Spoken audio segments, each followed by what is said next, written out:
talk to the students about the companies that you like? I don't mean names. I mean what makes the company something that you like. I like businesses I can understand. We'll start with that. That narrows it down about 90%. I mean, see, there's all kinds of things I don't understand, but fortunately, there's enough I do understand. And you got this big, wide world out there. Almost every company's publicly owned, so you got all American business practically available to you. Now, to start with, it doesn't make sense to go with things that you think you can understand, but you can understand some things. I can understand this. I mean, you can understand this. Anybody can understand this. I mean, this is a product that basically hasn't been changed much. They've added the cherry, but since 1886 or whatever it was, and it's a simple business. It's not an easy business. I don't want a business that's easy for competitors. So I want a business with a moat around it. I want a very valuable castle in the middle, and then I want the duke who's in charge of that castle to be honest and hardworking and able. And then I want a big moat around the castle. And that moat can be various things. The moat in a business like our auto insurance business at GEICO is low cost. I mean, people have to buy auto insurance. So everybody's going to have one auto insurance policy per car, basically, or per driver. And I can't sell them 20, but they have to buy one. What are they going to buy it on? They're going to buy it based on service and cost. Most people will assume the service is fairly identical among companies or close enough. So they're going to do it on cost. So I got to be the low-cost producer. That's my moat. To the extent my costs get further lower than the other guy, I've thrown a couple of sharks into the moat. But all the time, if you've got a wonderful castle, there are people out there who are going to try and attack it and take it away from you. And I want a castle that I can understand, but I want a castle with a moat around it. 30 years ago, Eastman Kodak's moat was just as wide as Coca-Cola's moat. I mean, if you were going to take a picture of your 6-month-old baby, and you're going to want to look at that picture 20 years from now, and you're going to want to look at it 50 years from now, and you're never going to get a chance. I mean, you're not a professional photographer so that you can evaluate what's going to look good 20 or 50 years ago. What is in your mind about that photography company is what counts, because they are promising you that the picture you take today is going to be terrific to look at 20 or 30 or 50 years from now about something that's very important to you, maybe your own child or whatever it may be. Well, Kodak had that in spades 30 years ago. They owned that. They had what I call share of mind. Forget about share of market, share of mind. They had something in everybody's mind around the country, around the world, with a little yellow box and everything, that said Kodak is the best. That's priceless. They've lost some of that. They haven't lost it all, and not due to George Fisher, who runs it. George is doing a great job. But they let that moat narrow. They let Fuji come and start narrowing the moat in various ways.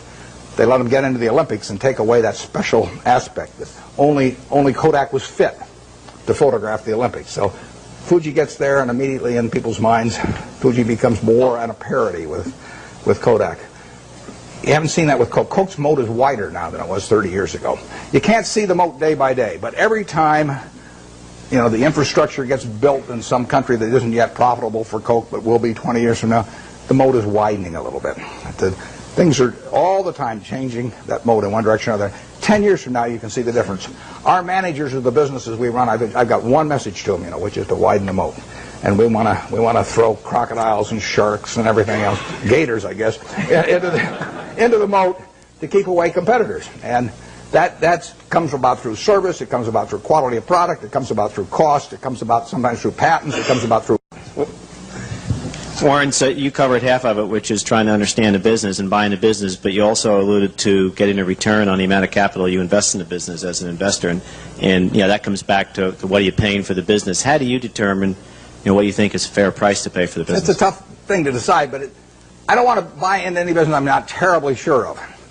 So if I'm terribly sure of it, it probably isn't going to offer incredible returns. I mean, why should something that is essentially a cinch to do well offer you 40% a year or something like that? So we don't have huge returns in mind, but we do have in mind never losing anything. And I mean, we bought See's Candy in 1972.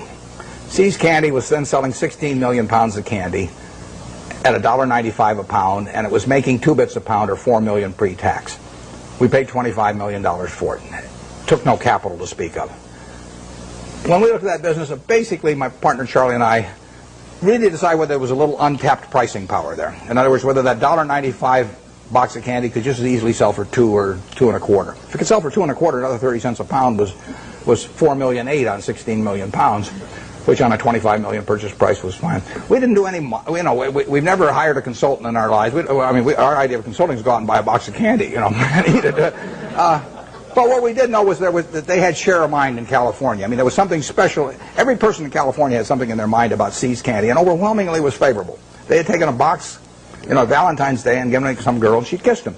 If she'd slapped him, we'd have no business. But as long as she kisses him, that's what we want in their mind. See's candy getting kissed. And if we can get that in the minds of people, we can raise prices. And I bought that I bought it in 1972. Every year I raise the price on December 26th. I raise it the day after Christmas so that everybody, because we sell a lot at Christmas. In fact, we'll make $60 million this year. We'll sell 30 million pounds, make $2 a pound.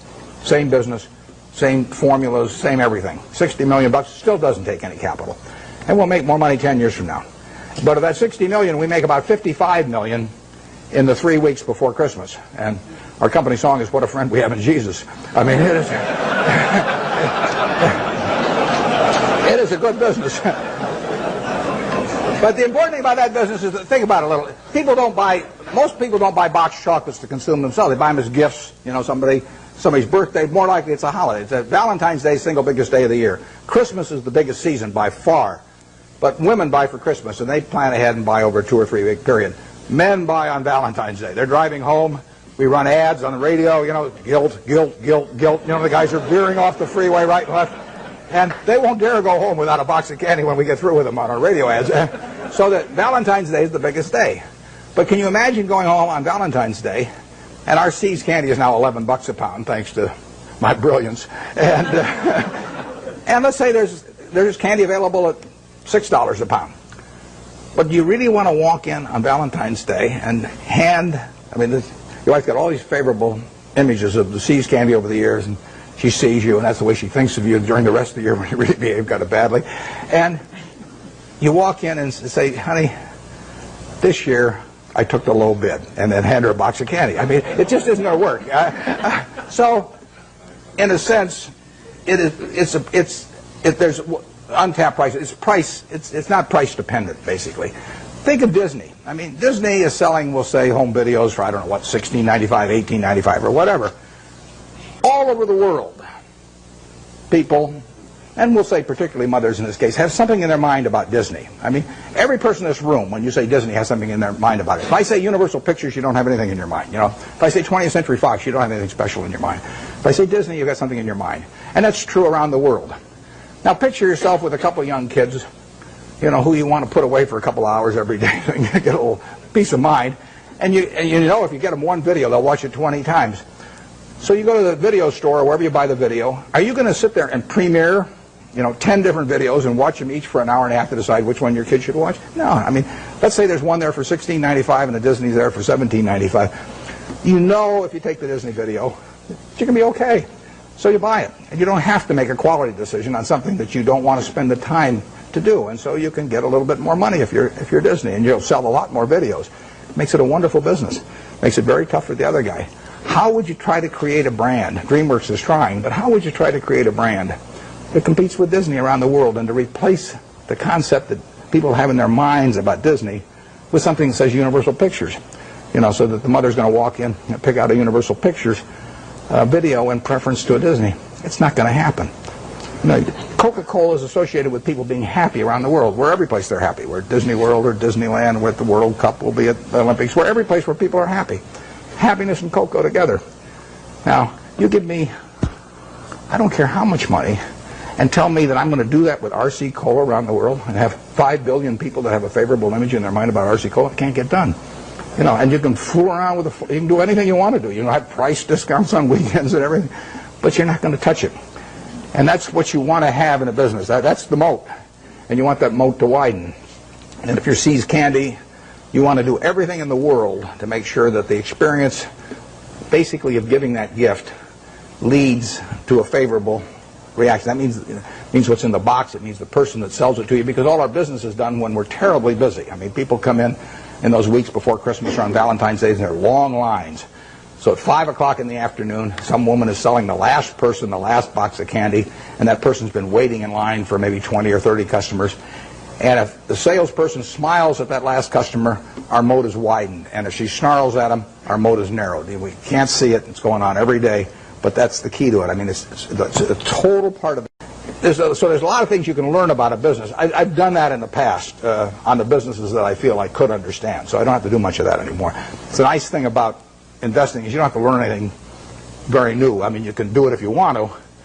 But if you learned about Wrigley's chewing gum 40 years ago, you still understand Wrigley's chewing gum. There's not a lot of great insights to get or anything of the sort as you go along. So you do get a database in your head. I had a guy, Frank Rooney, who ran Melville for many years. His father-in-law died, owned a company called H.H. Brown, a shoe company. And he put it up with Goldman Sachs, but he was playing golf with a friend of mine here in Florida and mentioned to this friend, the guy said, why don't you call Warren? He called me at the end of the golf match, and in 5 minutes I basically had a deal. But I knew Frank, and I knew the kind of business, and I sort of knew the basic economics of a shoe business, and so I could buy it. And quantitatively, I got to decide what the price is. But you know, that's either yes or no. I mean, I don't fool around a lot with negotiations. So if they name a price that makes sense to me, I buy it. And if they don't, I was happy the day before, so I'll be happy the day after without owning it.